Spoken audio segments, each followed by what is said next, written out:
Hello students, welcome back to the Swami Vivekananda Institute and myself Dr. आरती मलिक। हम लोग जो है केमिस्ट्री पढ़ रहे हैं नेट एग्ज़ाम के लिए जो आपका अभी दिसंबर में होने वाला है। अभी जो है हम वही टॉपिक्स कवर कर रहे हैं जो बहुत ज़्यादा इम्पोर्टेंट है, जहाँ से क्वेश्चंस आते हैं, चाहे वो लाइव क्लासेस हो चाहे रिकॉर्डेड क्लासेस हो, आपके लिए वही टॉपिक्स आ रहे हैं जहाँ से आपको क्वेश्चन मिलने की प्रोबेबिलिटी बहुत ज़्यादा है। तो आज का टॉपिक जो है वो शुरू करते हैं। आज का टॉपिक है hydrogen bonding.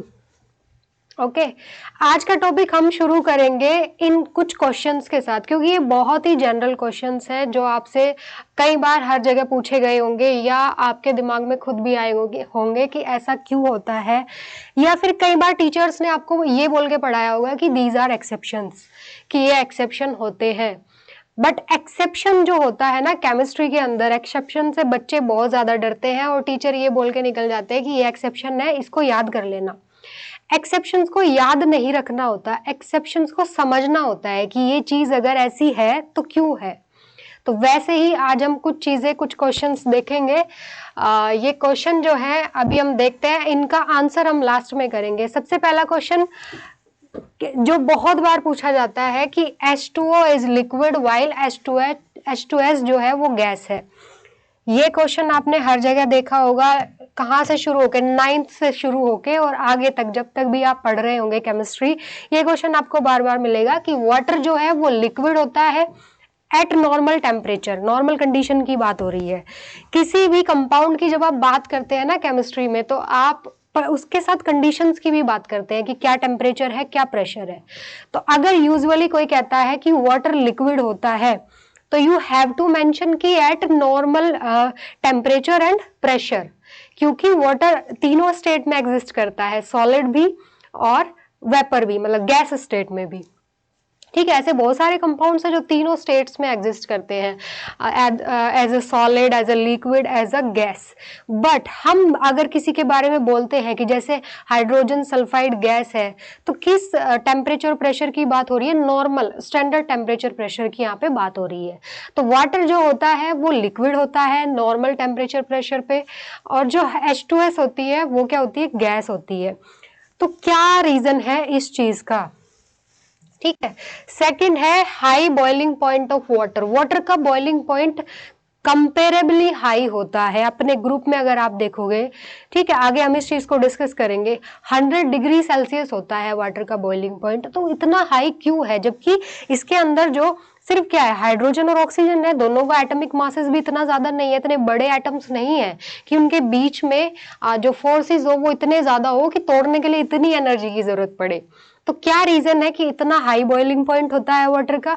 Next question is how many, ये भी बहुत बार पूछा होगा आपसे कि कितने हाइड्रोजन बॉन्ड बने होते हैं वाटर के अंदर, या फिर एक मॉलिक्यूल से कितने मॉलिक्यूल बाइंड होते हैं, इस टाइप के क्वेश्चंस ये भी होगा। एक और क्वेश्चन मैं बहुत ऐड कर देती हूँ जो ज्यादातर आपसे, आपके रिलेटिव्स ने पूछा होगा कि अगर एक ग्लास के अंदर जो है या एक बीकर के अंदर वाटर भरा है यहां तक, और इसके अंदर आइस क्यूब्स भी है, ठीक है, जब पूरी आइस मेल्ट हो जाएगी तो वाटर का लेवल बढ़ेगा या घटेगा? ये क्वेश्चन आपने बहुत बार सुना होगा। ठीक है, रिलेटिव्स ने पूछा होगा, टीचर्स ने पूछा होगा, ये जनरल क्वेश्चन है बहुत ही। तो एक क्वेश्चन ये ऐड कर देते हैं, एक क्वेश्चन और ऐड कर देते हैं। ठीक है, वाटर से रिलेटेड जो है आपके कितने क्वेश्चन हुए, वाटर से रिलेटेड क्वेश्चन हुआ आपका ये कि आइस जो है जब मेल्ट होगी तो इसका लेवल वाटर का यहाँ पे ऊपर जाएगा कि नीचे जाएगा। एक और कॉमन क्वेश्चन कि आइस फ्लोट क्यों करती है वाटर के ऊपर? ठीक है, आपने देखा होगा अगर आइस है पानी के अंदर, अगर बर्फ डाल दोगे तो वो तैरती रहती है उसके ऊपर, उसका क्या रीजन है? तो वाटर से रिलेटेड बहुत सारे क्वेश्चंस ऐसे हैं जिनको आपसे कभी ना कभी किसी ना किसी ने पूछा होगा।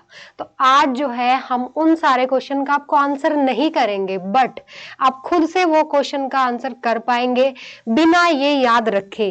ठीक है, नॉर्मली क्या होता है कि क्वेश्चन पूछा जाता है उसका आंसर दे दिया जाता है, बट नहीं, सबसे पहले हम इसके पीछे का कंसेप्ट डिस्कस करेंगे, उसके बाद वापस इस स्लाइड पे आएंगे एंड आई एम श्योर कि जब ये कंसेप्ट आप अच्छे से देख लेंगे वीडियो, तो लास्ट में मेरे बताने की जरूरत नहीं पड़ेगी।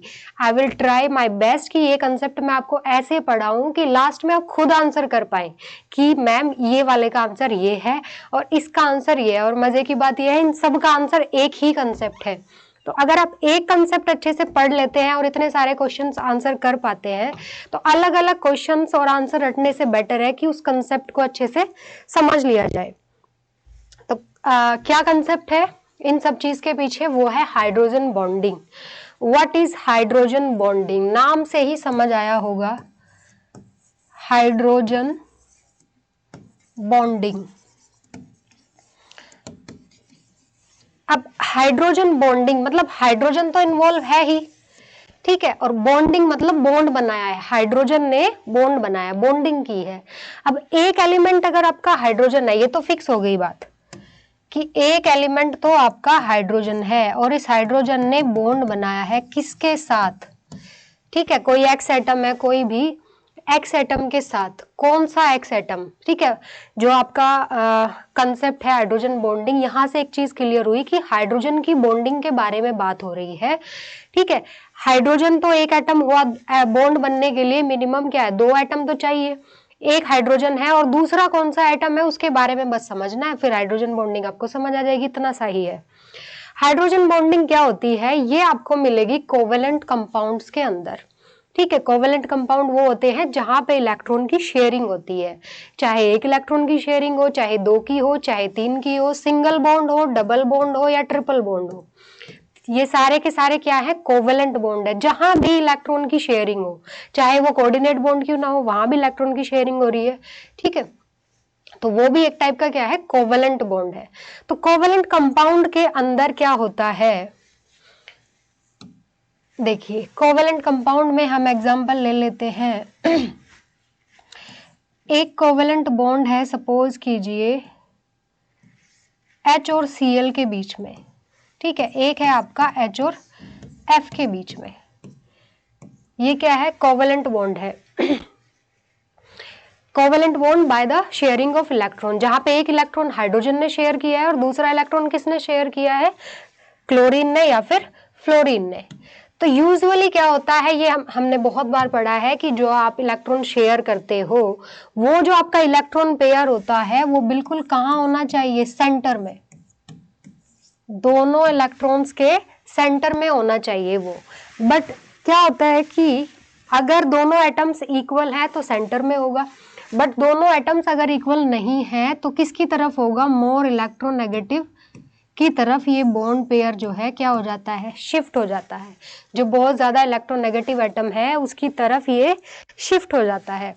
तो यहाँ पे क्या है, Cl है, तो जब ये इसकी तरफ शिफ्ट होगा तो इसके ऊपर डेल नेगेटिव और इसके ऊपर आएगा डेल पॉजिटिव। सेम यहाँ पे इसके ऊपर डेल नेगेटिव, इसके ऊपर डेल पॉजिटिव। अब ये तो बात हुई एक मॉलिक्यूल की, ये HF हाइड्रोजन फ्लोराइड का एक मॉलिक्यूल है। ऐसे बहुत सारे मॉलिक्यूल्स होंगे, अगर आप सपोज करो हाइड्रोजन फ्लोराइड ले रहे हो, ठीक है, हाइड्रोजन फ्लोराइड का आप क्या करते हैं, 2 ml ले रहे हो, 10 ml ले रहे हो, 100 ml ले रहे हो, तो उसके अंदर बहुत सारे क्या होंगे, मॉलिक्यूल्स होंगे ऐसे। ठीक है, इस तरीके से बहुत सारे मॉलिक्यूल्स एग्जिस्ट करेंगे उसके अंदर। अब एक मॉलिक्यूल ये हुआ, अगर दूसरा मॉलिक्यूल मैं इसके पास में ऐसे बनाऊं, दूसरा मॉलिक्यूल ऐसे है, दूसरे मॉलिक्यूल की कहानी भी सेम है कि इसके ऊपर है डेल नेगेटिव और इसके ऊपर क्या है, डेल पॉजिटिव। अब क्या होगा कि इधर आया आपका इस वाले ये एक मॉलिक्यूल हुआ, ये हुआ दूसरा मॉलिक्यूल, इसका ये वाला एंड पॉजिटिव है और इसका ये वाला एंड क्या है, नेगेटिव है। तो इन दोनों के बीच में एक बॉन्ड बन जाएगा इस तरीके से, डैश डैश करके। ठीक है, ये it is a attraction force कि प्लस और माइनस एक दूसरे को यहाँ पे क्या करेंगे, अट्रैक्ट करेंगे। कोई एक्चुअल ओवरलैपिंग या एक्चुअल बॉन्डिंग टाइप नहीं होगा, बट हाइड्रोजन जो है यहाँ पे, हाइड्रोजन के ऊपर आया है डेल प्लस पॉजिटिव चार्ज, ठीक है, और फ्लोरीन के ऊपर आया है नेगेटिव चार्ज। तो दोनों के बीच में एक स्ट्रॉन्ग क्या होगा, अट्रैक्शन फोर्स होगा उसी को हम यहाँ पे कहते हैं हाइड्रोजन बॉन्डिंग। ठीक है, इसको ऐसे डैश डैश से हम इस तरीके से दिखाएंगे। तो यही होती है हाइड्रोजन बॉन्डिंग। डिफाइन आप कैसे करोगे? डिफाइन करोगे कि it is a kind of electrostatic force between the hydrogen atom and any electronegative atom, any strong electronegative atom. Electronegative atom तो बहुत सारे हैं, बट उनमें से भी जो बहुत हाईली इलेक्ट्रोनेगेटिव है उनके साथ। अब वो कौन कौन से हो सकते हैं ये भी फिक्स है, ये हम आगे जब कंडीशंस पढ़ेंगे हाइड्रोजन बॉन्डिंग की तब देखेंगे कि वो कौन कौन से हो सकते हैं। तो अब हम एग्जाम्पल देखते हैं कि सबसे पहला केस वाटर का देख लेते हैं कि वाटर के अंदर हाइड्रोजन बॉन्डिंग कैसे एग्जिस्ट करती है। ये आपका हुआ वाटर मॉलिक्यूल H2O, एक होता है ऑक्सीजन और दो होते हैं हाइड्रोजन। ठीक है, इसको मैं ऐसे लिख दूं तो इसके पास क्या है, यहाँ पे एक लोन पेयर ये रहा और एक लोन पेयर ये रहा। अब यहाँ से एक क्वेश्चन ये भी आ जाता है कि एक मॉलिक्यूल वाटर का कितने हाइड्रोजन बॉन्ड बनाएगा, या फिर एक मॉलिक्यूल कितने मॉलिक्यूल के साथ बॉन्डेड रहेगा। तो कैसे होगा देखिए, इसके पास क्या है, इसके पास दो हाइड्रोजन है और दो लोन पेयर है। तो यहां से तो ये कनेक्ट होगा किसके साथ, नेगेटिव एंड के साथ आपको कनेक्ट करते जाना है।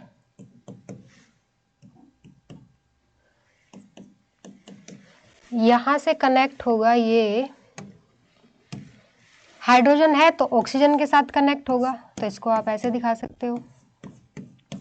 यहाँ पे क्या है, ऑक्सीजन का लोन पेयर है तो हाइड्रोजन के साथ कनेक्ट होगा। पॉजिटिव और नेगेटिव का खेल ध्यान रखना है, इसके ऊपर होता है डेल नेगेटिव, इसके ऊपर होता है डेल पॉजिटिव। ठीक है, ये डेल पॉजिटिव और ये लोन पेयर, यहां से किसके साथ, ऑक्सीजन के साथ, और यहां से किसके साथ, यहां से होगा हाइड्रोजन के साथ। ठीक है, तो दो इसके पास लोन पेयर हुए और दो हुए हाइड्रोजन। तो दो हाइड्रोजन जो है वो डेल पॉजिटिवली चार्ज है। ठीक है, उनके ऊपर इलेक्ट्रॉन की कमी है, तो वो किसकी तरफ अट्रैक्ट होंगे, दूसरे मॉलिक्यूल के ऑक्सीजन की तरफ, जिसके पास क्या है, इलेक्ट्रॉन है। ठीक है, बेसिकली सारा खेल किसका है, प्लस और माइनस का, जहां इलेक्ट्रॉन की कमी है और जहां इलेक्ट्रॉन ज्यादा है।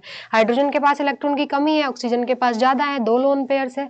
तो दोनों हाइड्रोजन दूसरे दो मॉलिक्यूल के ऑक्सीजन के लोन पेयर के साथ क्या होंगे, अट्रैक्टेड होंगे, और इन्हीं के बीच में हाइड्रोजन बॉन्डिंग बनेगी।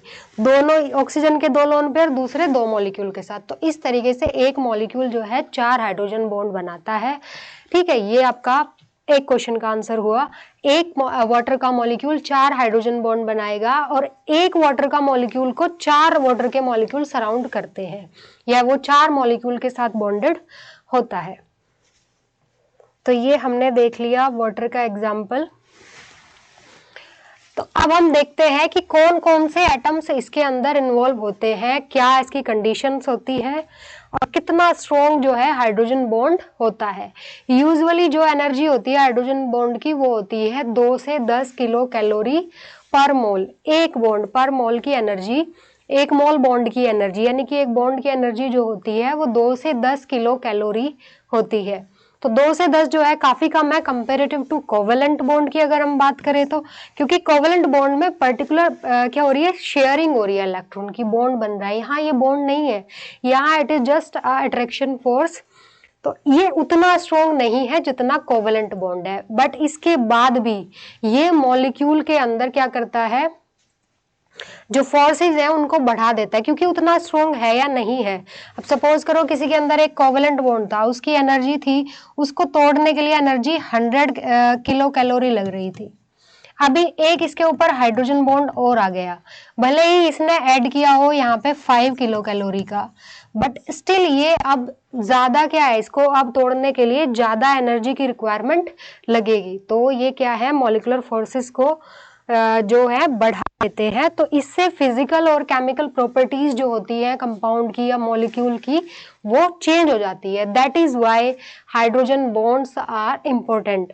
इनको पढ़ना इसीलिए इम्पोर्टेंट है क्योंकि ये प्रॉपर्टीज के ऊपर बहुत इम्पैक्ट डालते हैं। अब हम देखते हैं next conditions for hydrogen bonding, कहाँ पे हाइड्रोजन बॉन्डिंग हो सकती है और कहाँ पे नहीं हो सकती है, ये पता होने के लिए आपको एग्जैक्ट कंडीशंस पता होनी चाहिए कि हाइड्रोजन बॉन्डिंग की एग्जैक्ट कंडीशंस क्या क्या होती है। बहुत सिंपल है, एक एटम आपका हाइड्रोजन होगा और बाकी के 3 एटम आपके ये होंगे, फ्लोरीन, ऑक्सीजन और नाइट्रोजन। कैसे, देखिए, H atom should be linked to highly electronegative atom. Hydrogen atom किसी भी हाईली इलेक्ट्रोनेगेटिव एटम के साथ जुड़ा होना चाहिए, क्योंकि हाइड्रोजन बॉन्डिंग के लिए जरूरी है कि इसके ऊपर क्या हो, प्लस चार्ज क्रिएट हो रखा हो, मतलब इससे इलेक्ट्रॉन की इसके पास कमी हो। वो कब होगी, जब ये किसी इलेक्ट्रोनेगेटिव एटम के साथ अटैच होगा तब होगी, नॉर्मली नहीं होगी। अगर ये कार्बन के साथ जुड़ा है, सपोज करो CH के केस में, अगर ये कार्बन के साथ जुड़ा जो हाइड्रोजन है और एक हाइड्रोजन आपका ऑक्सीजन के साथ जुड़ा है, तो दोनों में कौन सा हाइड्रोजन बॉन्डिंग कर सकता है, ये वाला, कार्बन वाला नहीं कर सकता, क्योंकि कार्बन की इलेक्ट्रोनेगेटिविटी उतनी है ही नहीं कि वो हाइड्रोजन से उतना ज्यादा इलेक्ट्रॉन दूर कर पाए। जितना उससे छीन लिया जाएगा, जितना इससे इलेक्ट्रॉन पेयर दूर किया जाएगा, उतना ही ज्यादा इसके ऊपर प्लस चार्ज आएगा और उतना ही ज्यादा चांसेस होंगे हाइड्रोजन बॉन्डिंग के। तो कार्बन के केस में ऐसा नहीं होता है। इसके अलावा कौन कौन से एटम हो सकते हैं, ये हो सकते हैं आपके फ्लोरीन, ऑक्सीजन और नाइट्रोजन, क्योंकि फ्लोरीन की इलेक्ट्रोनेगेटिविटी सबसे ज्यादा होती है पूरी पीरियोडिक टेबल में। सबसे ज्यादा फ्लोरीन है, उसके बाद आता है ऑक्सीजन, उसके बाद आता है नाइट्रोजन, और क्लोरीन की ऑलमोस्ट सेम है। क्लोरीन और नाइट्रोजन की लगभग एक बराबर है इलेक्ट्रोनेगेटिविटी। बट अभी हम यहाँ पे समझेंगे कि क्यों क्लोरीन जो है हाइड्रोजन बॉन्ड नहीं बना सकता, जबकि इसकी इलेक्ट्रोनेगेटिविटी भी अच्छी है। सेकंड पॉइंट देखते हैं, साइज ऑफ इलेक्ट्रोनेगेटिव एटम। जो इलेक्ट्रोनेगेटिव एटम हाइड्रोजन बॉन्डिंग में पार्टिसिपेट करेगा उसका साइज जो है छोटा होना चाहिए। बड़े साइज का इसके साथ क्या है, नहीं कर पाएगा हाइड्रोजन बॉन्डिंग, तो ये भी ध्यान रखना है। पहला पॉइंट आपका हुआ कि हाईली इलेक्ट्रोनेगेटिव एटम होना चाहिए। दूसरा पॉइंट आपका हुआ कि एटम का साइज जो है छोटा होना चाहिए। Next one is strength of Hb increases from N to F। जो हाइड्रोजन बॉन्डिंग की स्ट्रेंथ है, कई बार आपसे यहाँ भी क्वेश्चन पूछा जा सकता है, तो वो कैसे इंक्रीज होगी, सबसे ज्यादा होगी आपकी HF की, उसके बाद होगी HO की, और उसके बाद होगी HN की।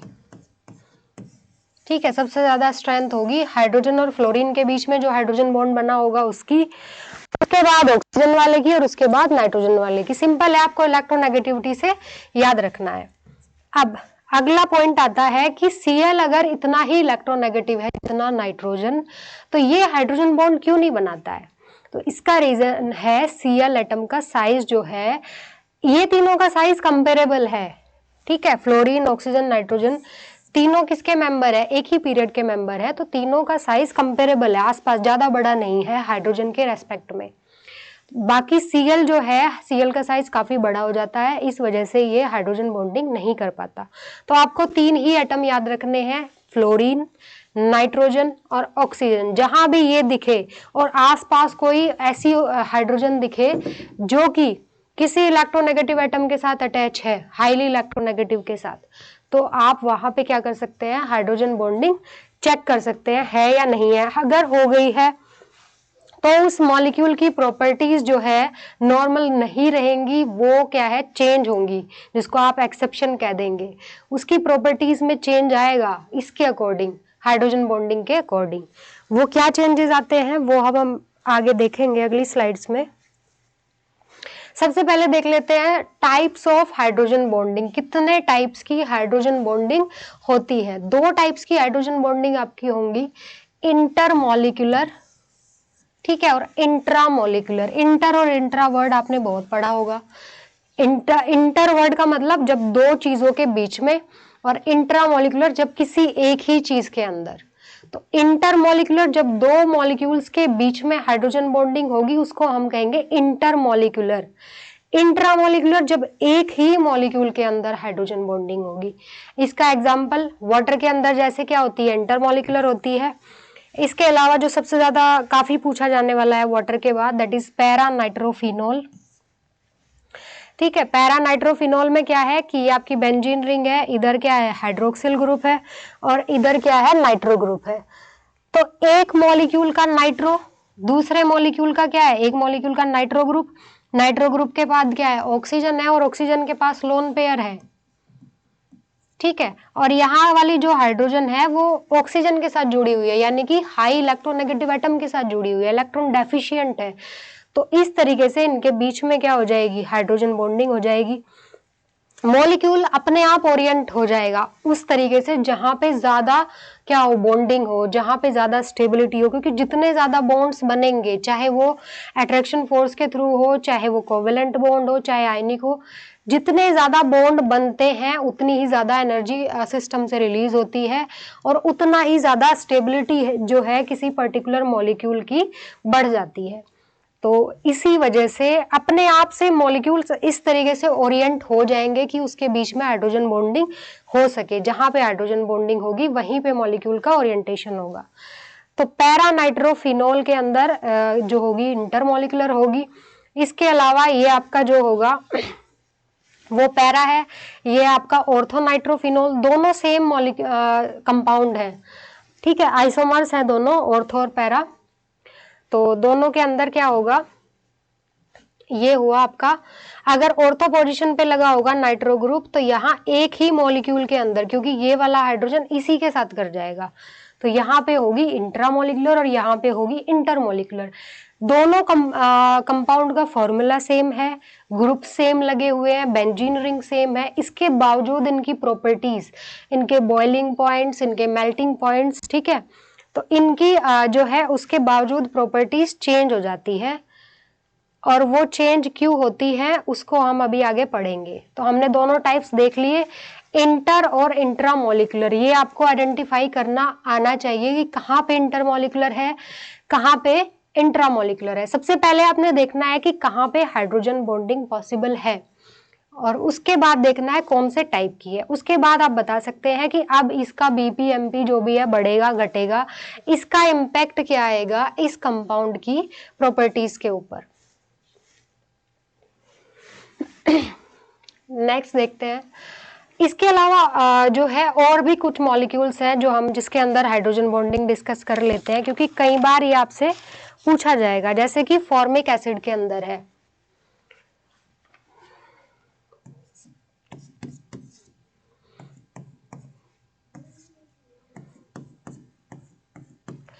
ये हुआ फॉर्मिक एसिड का एक मॉलिक्यूल होगा, इसका ऑक्सीजन जो है इसके पास लोन पेयर है, ये इसी के दूसरे मॉलिक्यूल के साथ क्या होगा, बाइंड करेगा,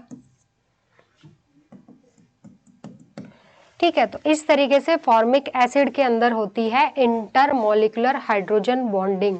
इसके अलावा हमने देख लिया है क्या, ऑर्थो और पैरा नाइट्रोफिनॉल हमने देख लिया है। इसके अलावा जो होती है अमोनिया के अंदर होती है, ठीक है, अमोनिया के अंदर हम अभी आगे डिस्कस करेंगे। NH3 के अंदर होती है इंटरमॉलिकुलर, वाटर के अंदर भी इंटरमॉलिकुलर हाइड्रोजन बॉन्डिंग होती है। इसके अलावा जो है अल्कोहल्स हैं, अल्कोहल के अंदर भी इंटरमॉलिकुलर होगी, क्योंकि यहाँ पे ग्रुप क्या है आपका ROH है। तो ऑक्सीजन जो है एक तरफ R एल्काइल ग्रुप से जुड़ा है और दूसरी तरफ हाइड्रोजन से जुड़ा है, और आपको पता है कि एल्काइल ग्रुप तो इलेक्ट्रॉन डोनर है, ठीक है। एल्काइल का इम्पैक्ट नहीं है यहाँ पे, इम्पैक्ट है ऑक्सीजन का, एल्काइल तो डोनेट करता है। तो यहाँ पे जो है हाँ, यहाँ पे जो है अल्काइल तो डोनेट करता है, बट ऑक्सीजन जो है electronegative highly that, is why वाई एल्कोहल के अंदर इसके ऊपर डेल पॉजिटिव डेवलप हो जाएगा और यहाँ पे भी इंटरमॉलिकुलर हाइड्रोजन बॉन्डिंग होगी। अब इंट्रा का एक एग्जाम्पल हमने देख लिया है, एक और एग्जाम्पल देख लेते हैं, ऑर्थोफ्लोरोफिनोल।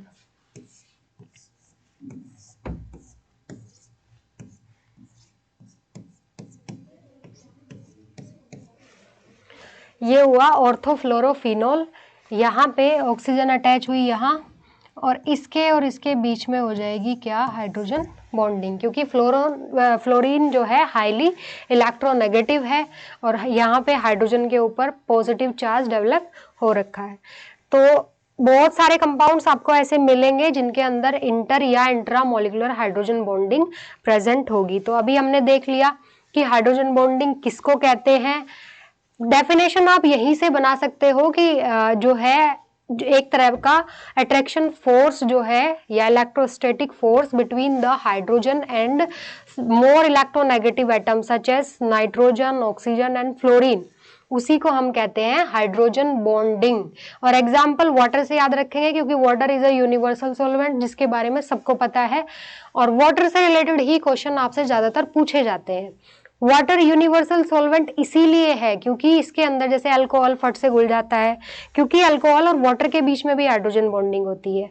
इंटरमोलिकुलर हाइड्रोजन बॉन्डिंग जरूरी नहीं है कि एक ही तरह के मतलब एक ही मॉलिक्यूल के अंदर हो, डिफरेंट डिफरेंट मॉलिक्यूल के अंदर भी हो सकती है। जैसे कि मैंने अभी आपको बताया वाटर और अल्कोहल के अंदर होती है।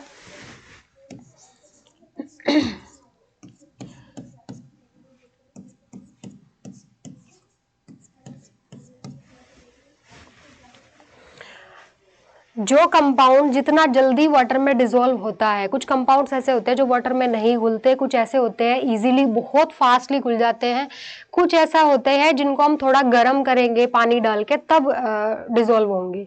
तो जो बहुत जल्दी घुल जाते हैं उनका रीजन यही होता है, वहां पे होता है hydrogen bonding between the molecule of that particular compound and between the molecule of water। ठीक है, वाटर का मॉलिक्यूल और उस कंपाउंड का मॉलिक्यूल जिसको आप घोल रहे हैं, दोनों के बीच में अगर हाइड्रोजन बॉन्डिंग बन रही है तो वो कंपाउंड फट से वाटर में सॉल्युबल होगा। और इसका बेस्ट एग्जांपल होते हैं अल्कोहल्स। यहाँ पे होती है ये हाइड्रोजन बॉन्डिंग। अल्कोहल्स में क्या होता है कि जो लोअर अल्कोहल्स हैं जैसे आपका मीथेनॉल है, इथेनॉल है, प्रोपेनॉल है, ये वाटर में सॉल्युबल होते हैं, इनकी सॉल्युबिलिटी अच्छी है। बट हायर अल्कोहल्स जो होंगे उनकी सॉल्युबिलिटी उतनी अच्छी नहीं होती, क्योंकि जैसे जैसे ये आपका जो आर ग्रुप है ना, जैसे जैसे ये बढ़ता जाएगा वैसे वैसे क्या होगा, हाइड्रोजन बॉन्डिंग का इम्पैक्ट जो है कम होता जाता है। ठीक है, आर ग्रुप जैसे जैसे बढ़ता जाएगा तो सॉल्युबिलिटी जो है घटती जाएगी, क्योंकि हाइड्रोजन बॉन्डिंग का इम्पैक्ट जो है क्या होता जाता है, कम होता जाता है।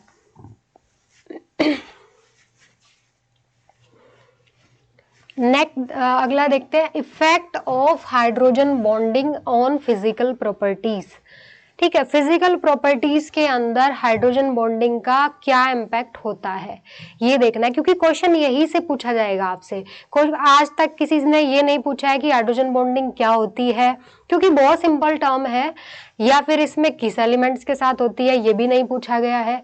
सीधे सीधे जो चेंजेस आए हैं वो पूछा जाएगा कि इसका मेल्टिंग पॉइंट हाई हुआ है या इसका बॉइलिंग पॉइंट हाई हुआ है, उसका रीजन क्या है, या फिर आपको दे दिया जाएगा दो कंपाउंड को कंपेयर करने के लिए, किसी एक में हाइड्रोजन बॉन्डिंग होगी और किसी दूसरे में नहीं होगी, तो उसके बेसिस पे आप खुद से कंपेयर करेंगे कि अच्छा यहाँ हाइड्रोजन बॉन्डिंग लगी है तो इसका बॉइलिंग पॉइंट हाई होना चाहिए। तो सबसे पहले हमें देखेंगे बॉइलिंग पॉइंट और मेल्टिंग पॉइंट के बारे में देखेंगे कि इसके ऊपर क्या इम्पैक्ट आता है, और इसको हम एग्जाम्पल लेके समझेंगे वाटर एंड हाइड्रोजन सल्फाइड का। वाटर क्या होता है, H2O और H2S, इन दोनों का बॉइलिंग पॉइंट कंपेयर करना है। बॉइलिंग पॉइंट आप कंपेयर कैसे करते हैं, कोवेलेंट कंपाउंड है दोनों के दोनों, वाटर बी और H2S बी। तो जो कोवेलेंट कंपाउंड्स होते हैं उनका जो बॉइलिंग पॉइंट होता है वो किस बात पे डिपेंड करता है। बॉइलिंग पॉइंट वैसे है क्या, देखिए कोई भी आपने जैसे पानी लिया है, एक बर्तन के अंदर आप जो है गैस पे रख के पानी गर्म कर रहे हो, तो उसके जो जिस टेम्परेचर पे वो बॉईल होना शुरू हो जाएगा, यानी कि वाटर कन्वर्ट होने लगेगा किसमें, वेपर में, उसी को हम कहते हैं बॉइलिंग पॉइंट। ठीक है, एटमॉस्फेरिक प्रेशर के ऊपर जिस टेम्परेचर के ऊपर कोई भी लिक्विड वेपर में बदलना शुरू हो जाए वही उसका बॉइलिंग पॉइंट होता है। तो ये कैसे होता है, टेम्परेचर दे रहे हो मतलब आप हीट दे रहे हो, ठीक है, एनर्जी दे रहे हो, तो वो एनर्जी क्या करती है, वो एनर्जी करती है कि यहाँ पे जो इसके अंदर मॉलिक्यूल्स होंगे उसके अंदर जो अट्रैक्शन फोर्स होगा। लिक्विड क्या है, देखिए लिक्विड जो है ये आपका लिक्विड है, लिक्विड कन्वर्ट हो रहा है गैस में बॉईल करने के बाद, तो लिक्विड के अंदर क्या है, यहाँ पे अट्रैक्शन फोर्सेस है जिसकी वजह से इसके मॉलिक्यूल्स पास पास हैं।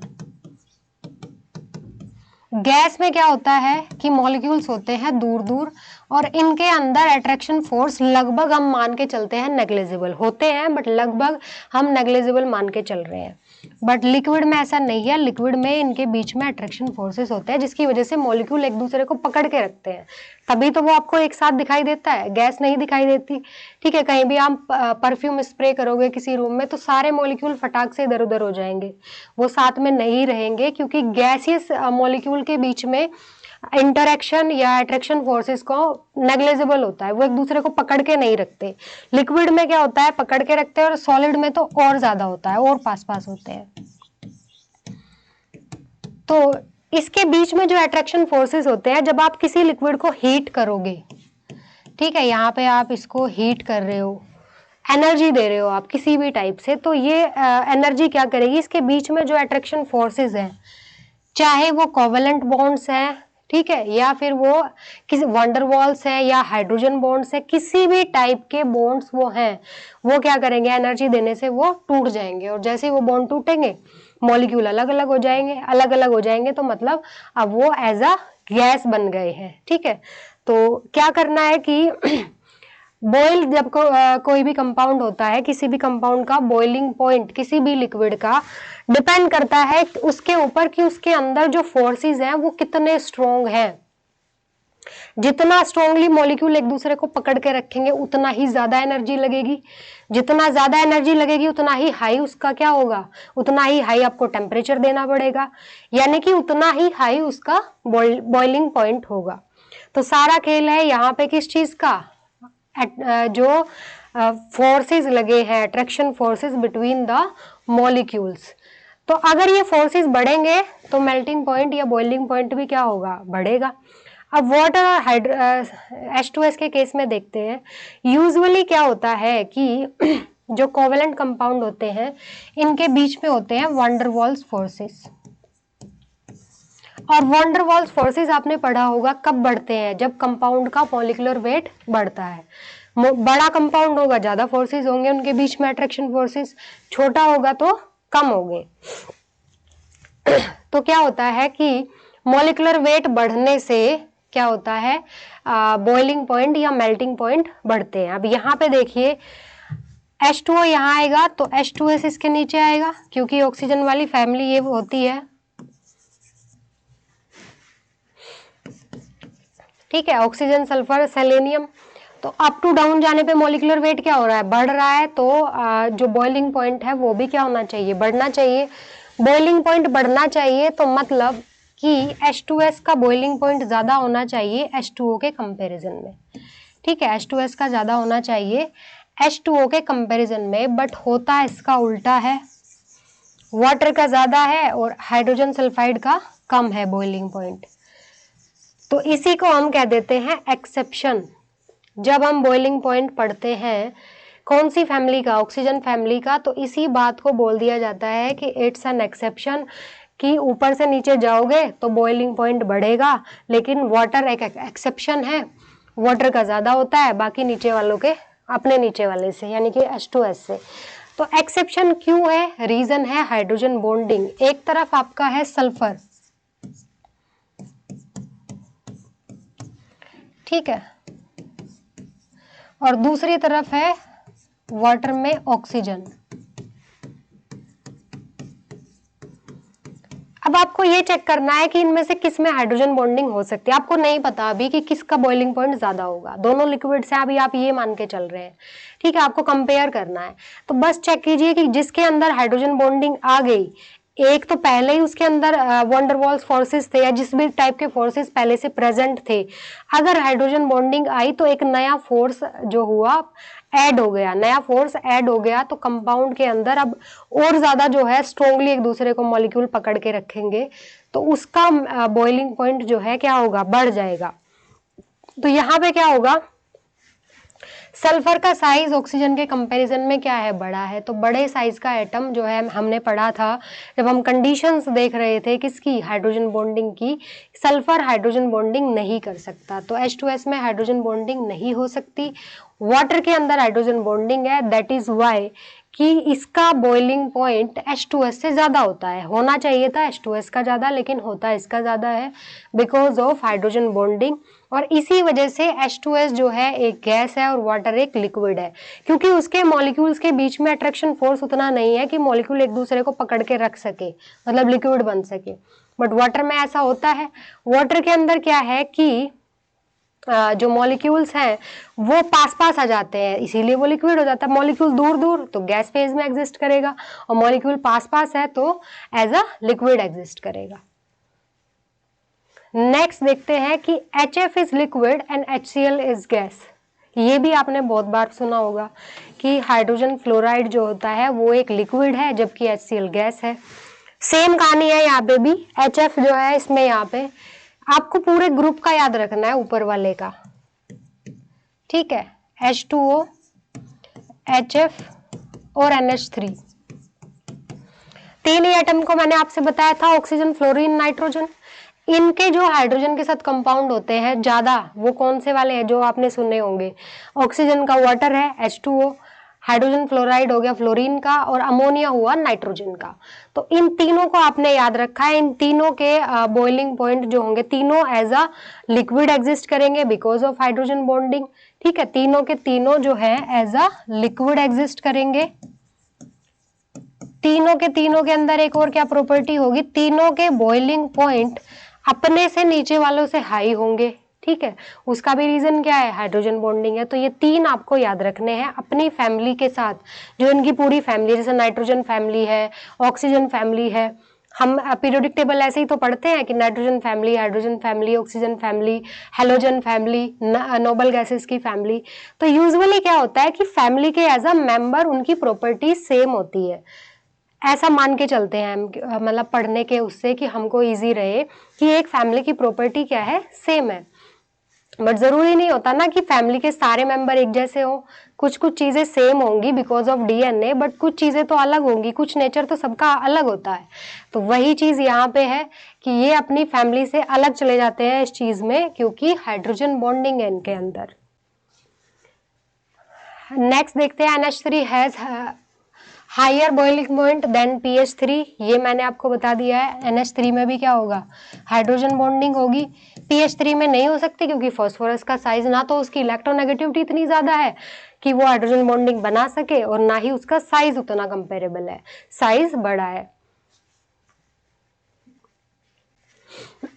Next, alcohol have higher BP than thiol. Thiol, alcohol आपका होता है ROH और थायोल होता है RSH, ठीक है। ऑक्सीजन की जगह सल्फर आ जाएगा। तो ये याद रखना है आपको, सीधे सीधे नहीं पूछा जाएगा। क्वेश्चन आपको कैसा मिलेगा, क्वेश्चन इस तरीके से दे देंगे कि compare the boiling point of these molecules. जैसे एक आपको ये दे दिया, ठीक है, दूसरा आपको ये दे दिया। अब आप कैसे कंपेयर करोगे इसको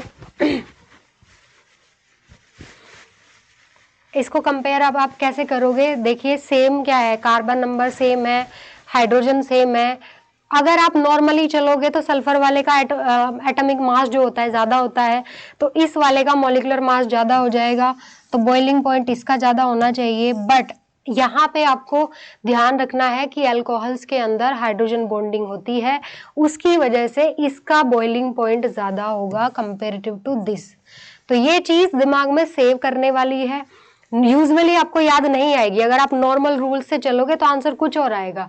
बट अगर आप हाइड्रोजन बॉन्डिंग को अपने दिमाग में रखोगे, कोई भी जो आपका क्वेश्चन आ जाए, चाहे वो बॉइलिंग पॉइंट का हो, चाहे वो मेल्टिंग पॉइंट का हो, ठीक है, चाहे वो सॉल्युबिलिटी का हो। सॉल्युबिलिटी में भी आपको याद रखना, अगर आपसे पूछ लिया जाए कि कौन सा कंपाउंड वाटर के अंदर सॉल्युबल जल्दी होगा, जो हाइड्रोजन बॉन्डिंग बनाएगा वो जल्दी सॉल्युबल होगा, तो ऑप्शन से चेक कीजिए कि वाटर के साथ किसकी हाइड्रोजन बॉन्डिंग हो सकती है। तो ये इस टाइप के क्वेश्चंस करने में आपको हाइड्रोजन बॉन्डिंग को याद रखना है। एक और इंपॉर्टेंट चीज I, primary and secondary amines have higher BP than tertiary. Primary, secondary और टर्शरी एमीन्स की बात हो रही है।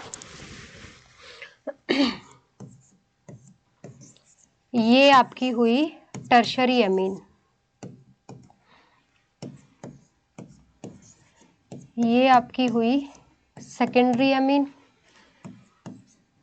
और ये हुई प्राइमरी अमीन।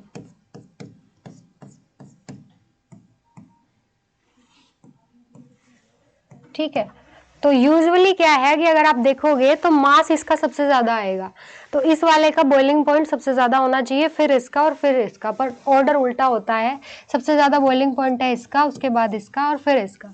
रीजन क्या है, इसके पास एक भी हाइड्रोजन नहीं है हाइड्रोजन बॉन्डिंग करने के लिए दूसरे मॉलिक्यूल के साथ। इसके पास एक हाइड्रोजन है तो ये एक हाइड्रोजन बॉन्ड बनाएगा। कैसे? इस तरीके से।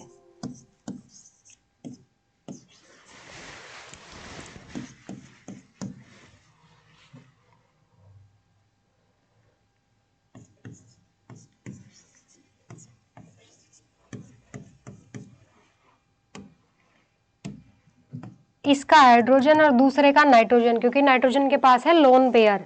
ठीक है, लोन पेयर भी होना जरूरी है, इलेक्ट्रॉन पेयर भी हो तभी तो इसकी तरफ अट्रैक्ट होगा। ये नाइट्रोजन की तरफ अट्रैक्टेड नहीं है, ये उसके इलेक्ट्रॉन की तरफ अट्रैक्टेड है, ये ध्यान रखना है। ठीक है, तो लोन पेयर की वजह से हाइड्रोजन बॉन्डिंग हो रही है ना, अगर इसके पास इलेक्ट्रॉन नहीं हो तो हाइड्रोजन बॉन्डिंग नहीं होगी। अगर आप यहाँ अमोनियम आयन ले आए और उसको कराएं, अमोनियम आयन में भी तो क्या है, नाइट्रोजन है, बट लोन पेयर नहीं है, तो ये चीज ध्यान रखनी है। Hydrogen bonding due to element नहीं होती, due to that lone pair होती है जो उस एलिमेंट के पास प्रेजेंट है। तो ये हुई आपकी इसके अंदर एक हाइड्रोजन बॉन्डिंग। अगर हम दूसरा देखें ये वाला, तो यहाँ पे क्या होगा,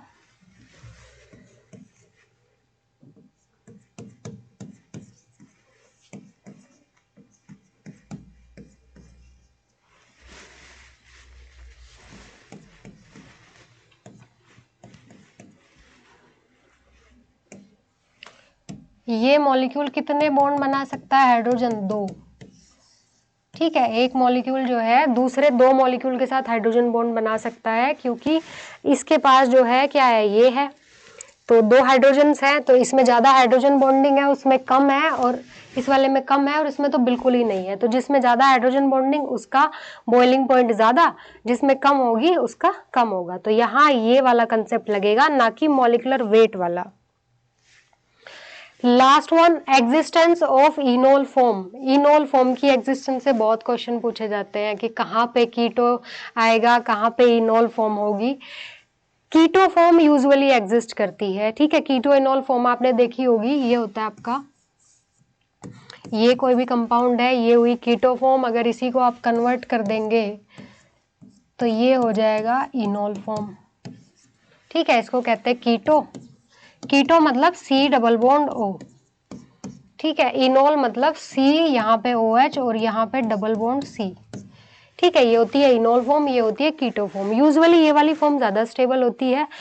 कीटो form is more stable than enol form 99%, जब तक कि कोई एक्सटर्नल फैक्टर ना लगे, जैसे कि हाइड्रोजन बॉन्डिंग। जहां पे हाइड्रोजन बॉन्डिंग हो जाएगी वहां पे इनोल फॉर्म सिर्फ स्टेबल होगी। तो अगर आपसे कभी क्वेश्चन पूछा जाए इनोल से रिलेटेड स्टेबिलिटी का, जो कि नेट में पूछा जाता है, तो आपने वहां हाइड्रोजन बॉन्डिंग चेक करनी है। ठीक है, कैसे? जैसे ये वाला एग्जांपल देखते हैं, यहाँ पे क्या होगा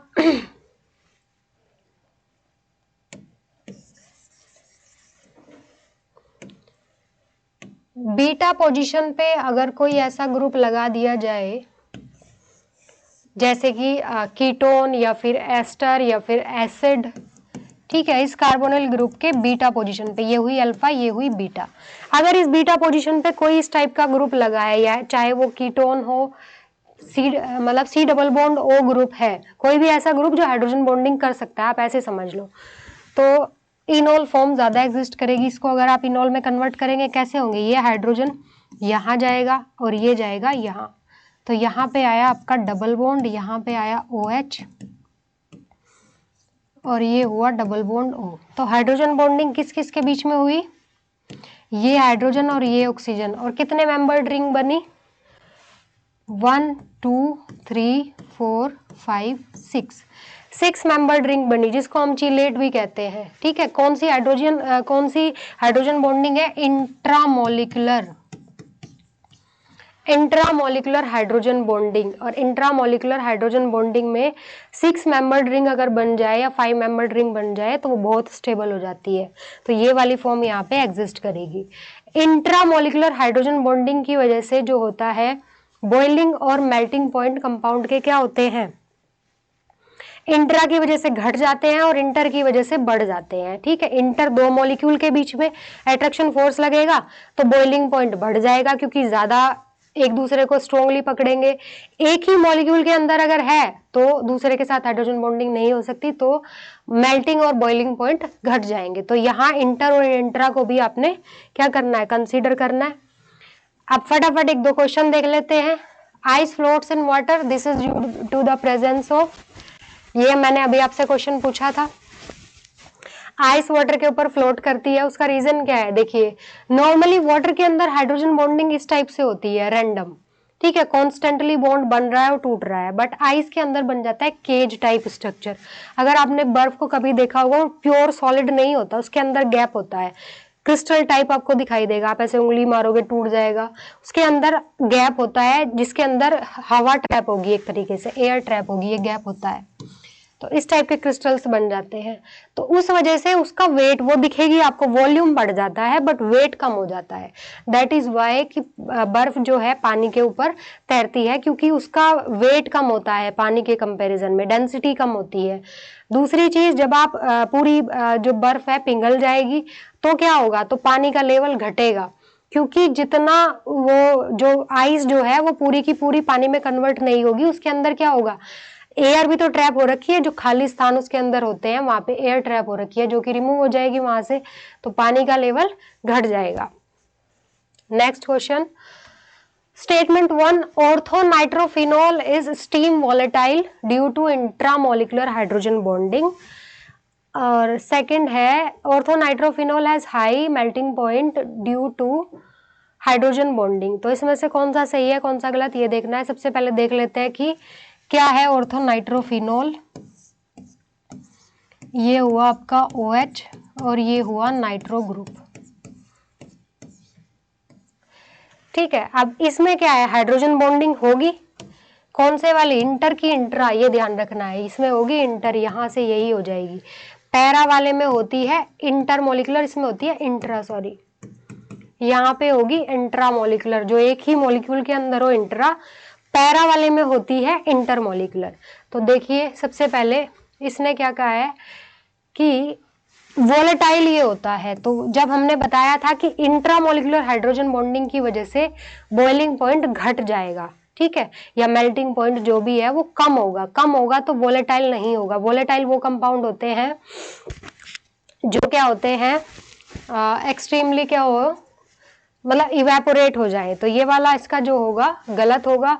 नेक्स्ट है, orthonitrophenol has high melting point due to hydrogen bonding, नहीं, इसका मेल्टिंग पॉइंट घट जाएगा, बढ़ेगा नहीं। तो यहाँ पे जो है आपके दोनों ही स्टेटमेंट फॉल्स होंगे। ओके, तो अब जो है आप क्या कर सकते हैं, अब हम पहले वाली स्लाइड पे वापस आ जाते हैं अपनी। ओके, अब मैंने आपसे जो पहले वाली स्लाइड पे क्वेश्चन किए थे, कौन कौन से क्वेश्चन थे याद कर लीजिए, जो आपके रिलेटिव्स आपसे पूछते आए हैं हमेशा वाटर से रिलेटेड, या फिर आपके टीचर्स पूछते आए हैं, या कभी कभी आपके दिमाग में आए होंगे, या फिर हो सकता है कि आने वाले टाइम में आपके बच्चे आपसे वो क्वेश्चन करें। तो अब आपको उनके सबके आंसर मिल गए होंगे। ठीक है, कि आइस क्यों फ्लोट करती है, क्योंकि वो पूरी की उसका डेंसिटी कम है। ठीक है, उसके अंदर हाइड्रोजन बॉन्डिंग ने मॉलिक्यूल को ऐसे पकड़ के एक स्ट्रक्चर बना दी है। ठीक है, अलग अलग छोटे छोटे रूम्स टाइप बना दिए है, जिनके अंदर हवा भरी हुई है, पानी नहीं भरा हुआ, हवा भरी हुई है। ठीक है, कई बार जब आप आइस को तोड़ते हो तो उसके अंदर से कई बार पानी भी मिलता है जो अंदर ट्रैप हो रखा होता है, तो उस वजह से उसका वॉल्यूम तो बढ़ गया है बट डेंसिटी कम है। ठीक है, वो खोखली है, उतनी हैवी नहीं है जितना आपको लोहे की कोई चीज मिलेगी, लकड़ी की मिलेगी। ठीक है, वो प्योर सॉलिड नहीं है, तो वो कैसी है, खोखली है। जैसे ही मेल्ट होगी तो उसके अंदर से हवा बाहर निकल जाएगी, पानी कम है तो वॉल्यूम कम होगा हमेशा, इसकी वजह से। तो ये चीज समझ आई, तो अब आप जो है इन सब क्वेश्चंस का आंसर इजीली कर सकते हैं। तो हाइड्रोजन बॉन्डिंग इतना ही था। मैंने कोशिश की कि जितनी चीजें इससे रिलेटेड हो वो बता सकूं। अगर आप इसको सीरियसली पढ़ेंगे और इसी के साथ साथ इसके 2-4-10 क्वेश्चन प्रैक्टिस कर लेंगे, ठीक है, और अगर इसको दिमाग में सेव रखेंगे, मेल्टिंग पॉइंट के क्वेश्चन करते टाइम, बॉइलिंग पॉइंट के क्वेश्चन करते टाइम, कीटो इनोल वाले क्वेश्चंस करते टाइम, और इसके अलावा हाँ इंटर और इंट्रा वाले, ठीक है, इंटर और इंट्रा वाले ध्यान रखने हैं। स्टेबिलिटी कहीं पे आ जाएगी, किसी पर्टिकुलर मॉलिक्यूल की स्टेबिलिटी। तो अगर इन टाइप के क्वेश्चन करते टाइम आप hydrogen bonding as a factor याद रखेंगे और उसको अप्लाई करके देखेंगे तो आपका क्वेश्चन कभी भी गलत नहीं होगा। तो ये चीज़ आपने ट्राई करनी है और बाकी अपने एग्जाम की प्रिपरेशन अच्छे से करते रहिए। कुछ ही टाइम बचा है, बहुत ही कम time. This is the last time, आपको अच्छे से रिवीजन करना है। And thank you so much for watching us. मिलते हैं आपसे अगली वीडियो में किसी अच्छे और कंसेप्ट के साथ।